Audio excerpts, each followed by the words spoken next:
মাধ্যমিক 2026 তার ভৌত বিজ্ঞানের যে প্রশ্নপত্র তার একটি অঙ্ক আজকে তোমাদের দেখাবো।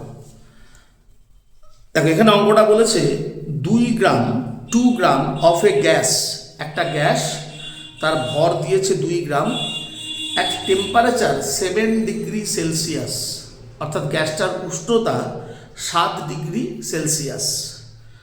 প্রেশার মানে গ্যাসের চাপ বলে দিয়েছে 2 atm, atm মানে অ্যাটমসফিয়ার মানে বায়ুমণ্ডলীয় চাপ, 2 বায়ুমণ্ডলীয় চাপে গ্যাসটা রয়েছে। অকুপাই এ ভলিউম মানে আয়তন দখল করেছে 820 ml, ml মানে মিলিলিটার।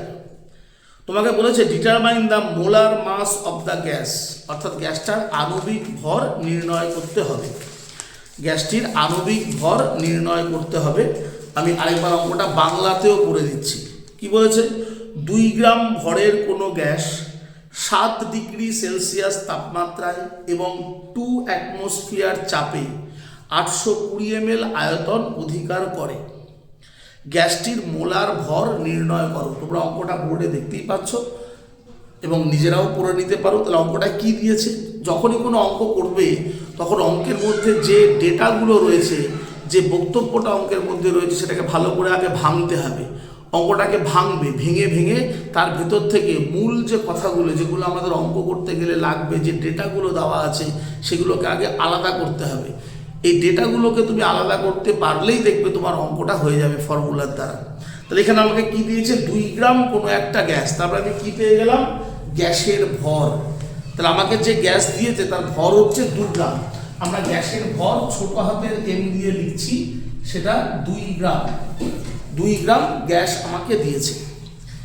7 ডিগ্রি সেলসিয়াস তাপমাত্রা মানে গ্যাসের উষ্ণতা বলে দিল তোমায় কত? 7 ডিগ্রি সেলসিয়াস। এখানে টেম্পারেচারকে সবসময় কেলভিনে নিতে হয়।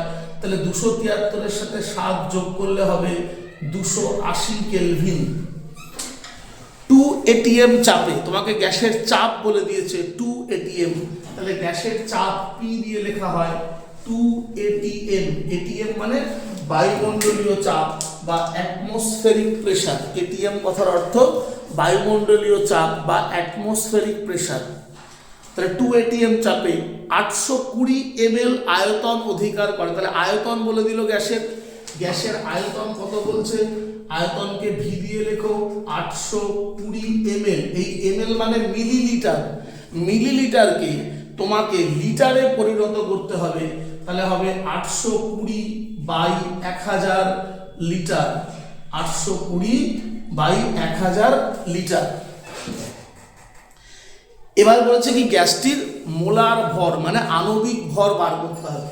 তাহলে আমরা কোন সূত্র ব্যবহার করবো? দেখো আমরা শিখেছি PV = nRT। তাহলে PV = n মানে মোল সংখ্যা, n মানে মোল সংখ্যা। আমরা মোল সংখ্যাকে কিভাবে লিখি? Small m by capital M। Small m by capital M মানে গ্যাসের ভরকে গ্যাসের আণবিক ভর দিয়ে যদি ভাগ করো তাহলে হয় মোল সংখ্যা। গ্যাসের ভর তাকে ভাগ করতে হবে তার আণবিক ভর দিয়ে, তাহলে হবে মোল সংখ্যা ইনটু RT।